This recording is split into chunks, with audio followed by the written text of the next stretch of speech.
बिस्मिल्लाहिर्रहमानिर्रहीम। अस्सलाम वालेकुम। हकीकत टीवी साइंस एंड हेल्थ में खुशामदीद। देखिए क्या अजीब सूरत हाल है। हमने जिंदगी में भी कभी ऐसा नहीं सोचा था कि एक टाइम आएगा इनके साथ ऐसा होगा। इसराइल ने अमेरिका को कहा है इमीडिएटली फौरी तौर पर तिल अवीव एयरपोर्ट खाली कर दो। यानी आप अंदाजा कर लें कि एक वक्त ये था कि जो खास तौर पर अमेरिका का जो यानी मरकजी उनके तैयारे, उनकी तमाम चीजें, ये सब कुछ बेन गुरियन एयरपोर्ट पर हुआ करती थी। अब स्नेरियो यहां पर यह हुआ है कि अमेरिका को इजराइल ने कहा है कि फौरी तौर पर आप अपने ईंधन बरदार तैयारे रीफ्यूलिंग जो टैंकर्स हैं इनको फौरी तौर पर यहां से निकाले। और इस सूरत हाल में 28 के करीब ऑलरेडी अमेरिका ले गया था और इन्होंने कहा है कि अपने फौजी तैयारे यहां से हटाए निकल जाए। और बहाना क्या लगाया जी, गर्मी है तो शहरी परवाजें असल में खदशा पैदा होता है, बहुत सारी चीजें। असल मसला ये है कि आमदोरफ्त का जहाजों का कमर्शियल लाइन को प्रॉब्लम होती है। सब कहानियां हैं, ये टोटली बिल्कुल कहानियां। इसका ना कोई सर है ना कोई पैर है और इसका कतन रियलिटी से दूर दूर तक कोई ताल्लुक नहीं। असल वजह यह है कि अमेरिका और इजराइल के दरमियान इस वक्त शदीद लड़ाई है। इतनी ज्यादा शदीद लड़ाई है कि जिसका तस्वुर भी नहीं किया जा सकता। ये लड़ाई बिल्कुल अगले लेवल पर चली गई है। और इस सूरत हाल में अब मसला सारा ये है कि पहले अमेरिका ने कहा हम यहां से अपने तैयारे ले गए क्योंकि ईरान जंग तो बंद हो गई है। और टेलीग्राफ ने आज कहा है कि ट्रंप मिड टर्म इलेक्शन के बाद ये ईरान जंग दोबारा शुरू करेगा। उसने ये बात की है कि ये मिड टर्म इलेक्शन हो जाए फिर उसके बाद ये सूरत हाल होगी। तो वो तो वहां से निकल रहे हैं, लेकिन असल मसला ये है इनके लिए कि अब इसराइल ने, देखिए कल पहले नेतन्याहू ने बयान दिया, उसने कहा जी हमें अमेरिका के जहाजों की, हथियारों की अब जरूरत नहीं, हम अपने जहाज, हथियार, तमाम चीजें खुद बनाएंगे। अमेरिका निकले यहां से और अपनी कंपनीज को कहा कि आप लोग मुकम्मल तौर पर जाएं और हम लोग बनाएंगे मेड इन इजराइल। लेकिन ये सूरत हाल हमने कभी भी आज से पहले नहीं देखी कि अमेरिका और इजराइल के दरमियान इतनी लड़ाई हो जाए कि फौरी तौर पर वो कहे जी तिल अवीव एयरपोर्ट फौरी तौर पर खाली कर दो। और ये बात याद रहे, ये वही एयरपोर्ट है जिसको यमन ने हिट किया है, ईरान ने हिट किया है और अमेरिका के यहां पर तैयारे होते हैं। तो इस सूरत हाल में काफी ज्यादा मसला पैदा हो गया है। दूसरी सबसे अहम डेवलपमेंट ये है कि दुनिया में अब आ रहा है क्रैश। देखिए कुछ नहीं पता बिटकॉइन के पीछे कौन है कौन नहीं है। जो चाइना के खास तौर पर टॉप लेवल के बिटकॉइन माइनर्स हैं, उन्होंने कहा है कि जी बिटकॉइन क्रैश होने वाला है। उन्होंने 42,000 का नंबर दे दिया है। इस वक्त मार्केट में $60,000 ट्रेड कर रहा है। तो उन्होंने कहा है कि 42,000 पर आ जाएगा बिटकॉइन और जिन जिन लोगों ने बिटकॉइन को होल्ड किया वो कंगाल होने वाले। तो उन्होंने कहा कि सूरत हाल बड़ी खतरनाक होने वाली है अगले चंद हफ्तों में और ये बड़ी खतरनाक सूरत हाल होगी और उसके बाद पूरी दुनिया अब क्रैश की तरफ जा रही है। देखिए ये जो क्रैश है ये पूरी दुनिया को डुबोने के लिए जाएगा और इसमें भी फर्दर बहुत सारी चीजें होंगी। सबसे बड़ी वजह क्या है, देखिए इस वक्त कतर क्या काम कर रहा है। कतर असल में अगले लेवल पर जाकर चीजों को काम डाउन करने की कोशिश कर रहा है। ये जो आपको नजर आई है ना ये डील, ये बड़ी पुरस्कार थी। कतर ने बिल्कुल अगले लेवल पर जाकर खामोशी के साथ, यानी आप ये सोचें कि पिछले 10 दिन में 4 दफा वो तेहरान का दौरा किया। कभी उनके प्राइम मिनिस्टर जा रहे हैं, कभी कोई काम कर रहे हैं और वहां पर जाकर उन्होंने बातचीत की, मामला तय किया और चीजों को काम डाउन किया।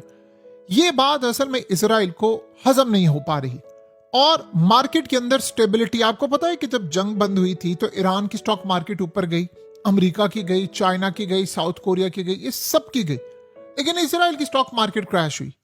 और अब उनको ये लगता है कि क्योंकि उनके लिए बैड न्यूज थी, उनकी स्टॉक मार्केट का जो बड़ा हिस्सा था, खास तौर पर जो हथियार बनाने वाली कंपनीज हैं, उनका जाहिर सी बात है स्टॉक गिरा है। देखिए हथियार बनाने वाली जो कंपनीज होती हैं, डिफेंस कंपनीज, उनका धंधा कैसे चलेगा? मिसाइल लगते रहेंगे, हथियार चलते रहेंगे, रिपेयर होता रहेगा, सारा काम होता रहेगा, जंगें होंगी तो उनका काम चलेगा ना।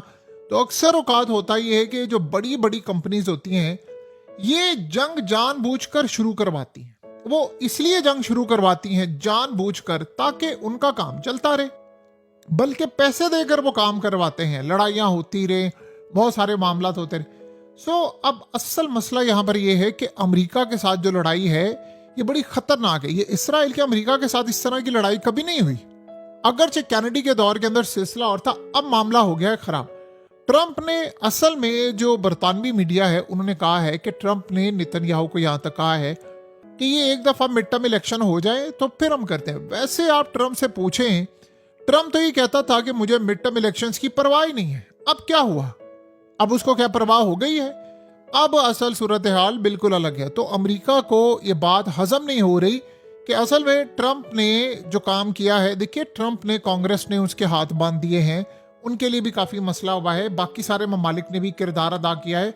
और अभी ये जो एग्रीमेंट होने के लिए जा रहा है ना सऊदी अरब में, ईरान का और जीसीसी कंट्रीज का, ये बड़ा अहम है। इसमें मेक श्योर ये किया जा रहा है कि कोई फर्दर कल को ईरान और इनकी आपस की लड़ाई ना हो। अब ये बात आप बताएं, इजराइल को हजम होगी? यानी क्यों उनको हजम होगी? उन्होंने 1 बाय 1 करके मिडिल ईस्ट के नक्शे बदलने थे। याद है ना आपको हमाद बिन जासिम ने क्या बात की थी? उसने कहा था इजराइल ने सबके नक्शे बदलने हैं।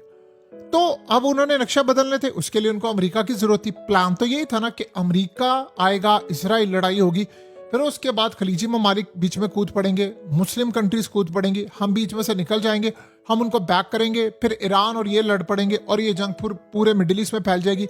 वो तुर्की की जानिब जाएगा लड़ने के लिए, फिर वो लिबनान को फतह करेगा, शाम को करेगा, इराक को करेगा, वहां से इधर इनकी जंग होती रहेगी, सारे आपस में तबाह। ये था ग्रेट प्लान। तो वो सारे का सारा प्लान तो नाकाम हो गया। तो अब आप ये सोचे अब क्या हो रहा है? अब पैसे मिल रहे हैं, $12 अरब ईरान को मिल रहा है, ईरान को तमाम चीजें। सो अब ये सारे आपस में मामला तय करें, इन सब की आपस की डील हो रही है। सो अब ईरान ने फर्दर जो भी मामलात हैं, फर्दर जो भी डेवलपमेंट है, उसको बेहतर करने के लिए एक बड़ा रोल प्ले किया है। और देखना यह है कि ये रोल किस लेवल पर जाकर होता है। सो अब आज देखिए ट्रम्प किसको गुस्सा कर रहा है। ट्रम्प को गुस्सा करने का हक है। वो कहता है कि जंग में हमने नेटो से मदद तलब की, उन्होंने हमारा साथ नहीं दिया। यूरोप से मदद तलब की, उन्होंने भी हमारा साथ नहीं दिया। उन्होंने कहा कि इन लोगों ने इतना ज्यादा हमें मायूस किया है। असल में ट्रम्प का प्लान यही था, और इसराइल का भी प्लान था कि किसी तरह यूरोप आ जाए। आपको पता है कि अगर यूरोप बीच में कूद पड़ता तो रूस ने यूरोप के खिलाफ जंग छेड़ देनी थी। और यूरोप को यह बात अच्छी तरह मालूम थी कि अगर हम ईरान के साथ इस जंग में कूद पड़े तो ईरान ने हमारी तो ठुकाई करनी, गैस भी हमें नहीं मिलेगी, चीजें भी खराब है, मामलात भी खराब है। आपने देख तो लिया है कि बरतानिया के प्राइम मिनिस्टर ने रिजाइन कर दिया। उसने यहां तक ये बात सोची थी कि अगर ये लड़ाई हो जाती तो हमारे पास असला हो जाएगा खत्म। और इसराइल ने और अमेरिका ने यूरोप को यह डराया हुआ है कि यूक्रेन के बाद अगला नंबर है तुम्हारा, तो तुम पर अटैक करेंगे ये। तो अगर यूक्रेन के बाद अगला नंबर इनका है, इन पर ये अटैक करेंगे, तो फिर एक बात तो तय है और अटल है और रियलिटी है कि अगर इन पर ये अटैक होगा तो फिर यूरोप के पास वो असला खत्म हो जाएगा। पहले ही उन्होंने यूक्रेन जंग में इतना असला अपना जाया कर दिया है। उन्होंने देखा अमेरिका का हाल। अमेरिका सोचे खुद लड़ नहीं सका ईरान से, वो बुला रहा है यूरोप को। इसराइल भी मिलकर नहीं लड़ सका, साउथ कोरिया ने आने से इनकार किया, कोई इनके साथ नहीं आ रहा था। तो ट्रम्प के पास ऑप्शन क्या बचता है? एक ऐसी जंग जिसको आपको पता है आप जीत ही नहीं सकते, 10% चांस भी नहीं है। आपने वो जंग लड़नी क्यों है? आप क्यों लड़ेंगे वो जंग? ये असल कहानी है जो किसी को समझ नहीं आ रही। वो जंग क्यों लड़ेंगे आप? बताइए ना।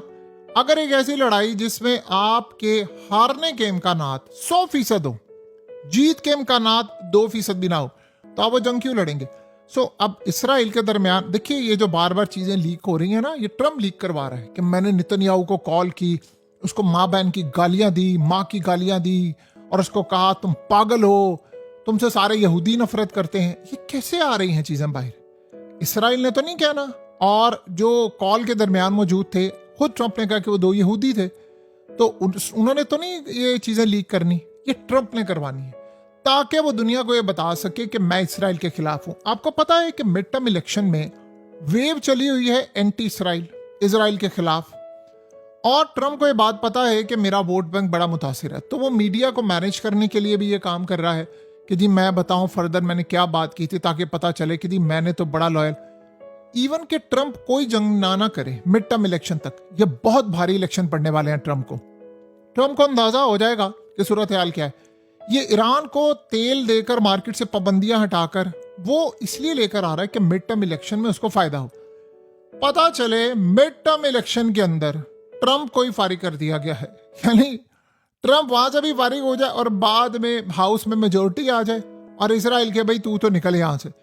लेकिन ये बात आप ज़हन में रखें, जब इसराइल इसको निकालेगा तो फिर वो फर्दर जो बंदा लेकर आएगा उससे कमिटमेंट ये होगी कि तुम पहले ये जंग करोगे और फिर सूरत हाल होगी। ये वो ट्रम्प था जो इलेक्शन से पहले कहता था कभी ईरान के खिलाफ जंग में नहीं उतरूंगा, कभी भी नहीं।